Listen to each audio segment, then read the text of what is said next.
This is Dan Gasway with the Pitching Academy once again. Today I wanted to talk to you guys about how to increase velocity. In fact, this is one of the questions that I get asked time and time again. Throwing fast is important.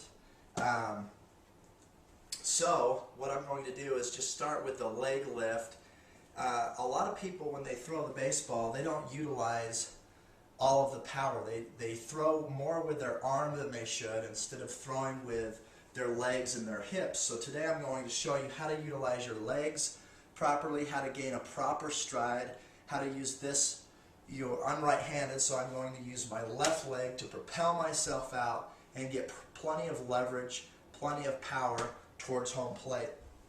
So again, it's just legs and hips that are going to drive that momentum forward.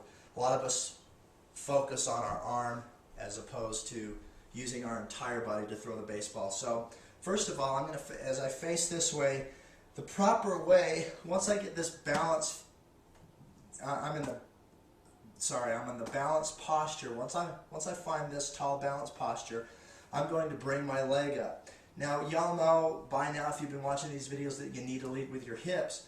But what I haven't talked about is a stride. How long is your stride supposed to be? Well, at least 100% of your height. If you're not striding out at least 100% of your height, you have to work on that. And here's why. Not only does, now I'm not going to stride 100% of my height, but I am going to lead with my hips. I am going to find that power, that explosive power there. Notice that my head stays over my center of gravity, which is my belly button, as I go at a foot strike.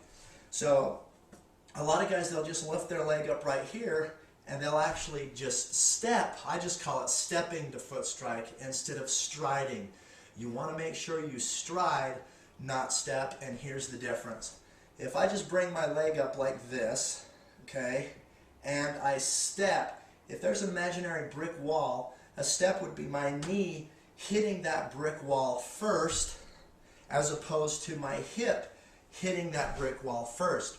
So you can physically see the difference between a step and a stride just by what I did right there. So here is a step,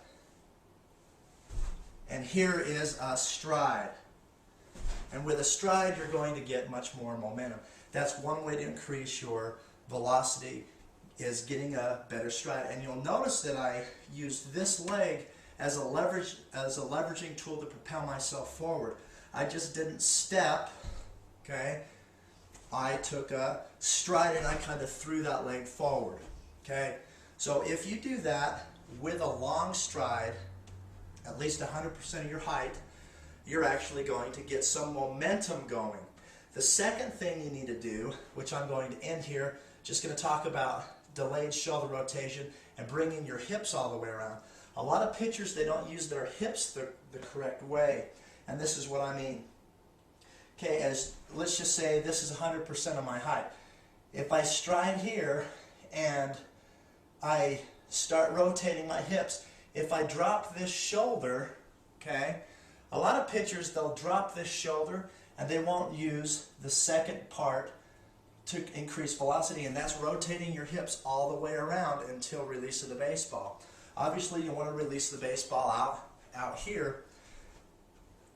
And a lot of pitchers, they'll drop that front shoulder, and so their hips don't quite release. When they release, one, they'll release a little early, and two, most of the time their hip won't come all the way around, so they're losing that power necessary, maybe 4 or 5 miles an hour faster. And once again, they're using their arm, trying to get their, trying to find that power in their arm as opposed to their legs and their hips and their entire body. So let's recap here. Once I get to foot strike, right here, I'm going to delay this shoulder, or actually I can do that right before foot strike. I can start rotating my hips and delay this shoulder, but then what I also want to do is make sure I use what's called the squeeze and swivel technique. I drop this elbow. I don't force that elbow down. I drop that elbow and bring my hips all the way around. This is a drill that you can practice as you're just throwing the baseball. As you're warming up, make sure your hips come all the way around right there and they're square at release of the baseball. That's something that you can always do. That's going to increase your fastball as well, increase that velocity. Good luck.